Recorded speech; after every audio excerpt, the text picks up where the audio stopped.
ایک cyber victim نے ایک سوال کیا، لیڈیز تھی، بڑا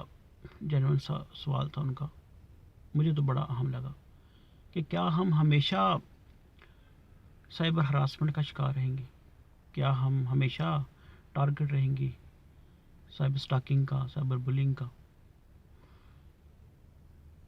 تو اس میں میرا جواب تو یہ کہ نہیں، ایسا نہیں ہے بالکل۔ پریکٹس کرتے ہوئے 12-14 سال ہو گئے ہیں، کئی ہزاروں کیس ڈیل کر چکے ہیں۔ یہ بات نوٹ کر لیجئے، اس کو کا اپنے ڈائری میں نوٹ کر لیں کہ 3 سے 4 یا 5 سال تک یہ سائبر ہراسمنٹ، سائبر سٹاکنگ اور بلنگ کا جو جن ہے یہ بوتل میں دوبارہ بند ہو جائے گا۔ اس وقت اتنے میچور لوگ ہو چکے ہوں گے، لیڈی اسپیشلی اتنی میچور ہو چکی ہوں گی، یہ ٹیکنالوجی کی ایک بلیسنگ ہے ٹیکنالوجی، یہ اتنی زیادہ میچور ہو چکی ہوں گی کہ کوئی ان کو سائبر ہراسمنٹ کا میسج کرے گا کہ میں آپ کا سینسٹیو ڈیٹا شیئر کرنے لگا ہوں، میں آپ کو برباد کروں گا، تو وہ کہے گی ہیل ود یو، جاؤ جو کرنا کر لو۔ تو ابھی چونکہ ٹیکنالوجی نئی ہے، ان کے میتھڈ، ان کا طریقہ کار کرمنل کا بڑا اس طرح کہہ کے لوگ پریشان ہو جاتے ہیں، وہ بڑے دھمکی امیز میسج ہوتے ہیں، وہ ڈیٹا جو ہوتا ہے وہ بڑا سینسٹیو ہوتا ہے۔ تو ابھی جو ہماری سوچ ہے اتنا آرتھوڈاکس ہے، تو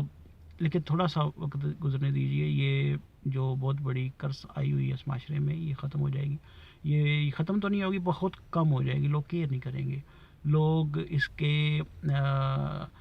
کے جو سزائیں، ان کے جو پنشمنٹ، ان سے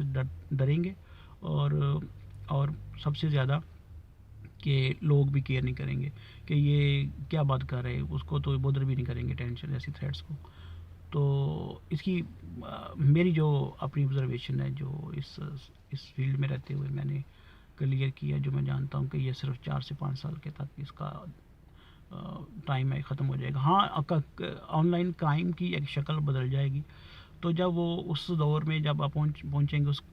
اس وقت کے جو کرمنل ہوں گے، ان کو اس وقت کے جو لوگ ہوں گے، اس کا اپنے تھاٹس، اپنے ایکسپریشنس، اپنی جو اویلیبل موڈیلٹی آف لا ہوگی اس کے ساتھ ڈیل کریں گے، وہ بدل جائے گی۔ کرائم بدلے گا لیکن اس کی شکل رہے گی کسی نہ کسی شکل میں آن لائن کرمنل کی۔ تو سائبر ہراسمنٹ بڑی حد تک محدود ہو جائے گی۔ ہاں، یہ پاکستان میں، انڈیا میں کوشش ہے، یہ تھوڑی سی انڈیا میں بھی اتنا نہیں جتنا پاکستان میں اب ایک دم سے ہو گیا۔ تو یورپ میں اتنا زیادہ یہ فرض نہیں ہے، یہ امریکہ اور ایڈوانس کنٹری کا بھی نہیں ہے، لوگ اتنی کیئر نہیں کرتے ایسے کرائم کو، اور وہ جو کرمنل ہوتا ہے اس کو پتہ ہوتا ہے کہ یہ سیریس کرائم نہیں ہے، تو یہاں پہ بہت سیریس سمجھا جاتا ہے، کیونکہ یہاں پہ ہماری جو فیملی لائف ہے، جو ہماری فیملی سیٹ اپ ہے، جو پرنسپل ہیں، جو ہمارا وے آف لائف ہے، اس میں کسی لڑکی کو، ذات کو ٹارگٹ بنایا جائے تو وہ بڑا سینسٹیو سمجھتے ہیں، گھر والے بڑے ایموشنل ہو جاتے ہیں۔ تو بی ہوپ فل کہ فیوچر میں یہ جو جن ہے یہ بوتل میں بند ہو جائے گا۔ Thank you very much.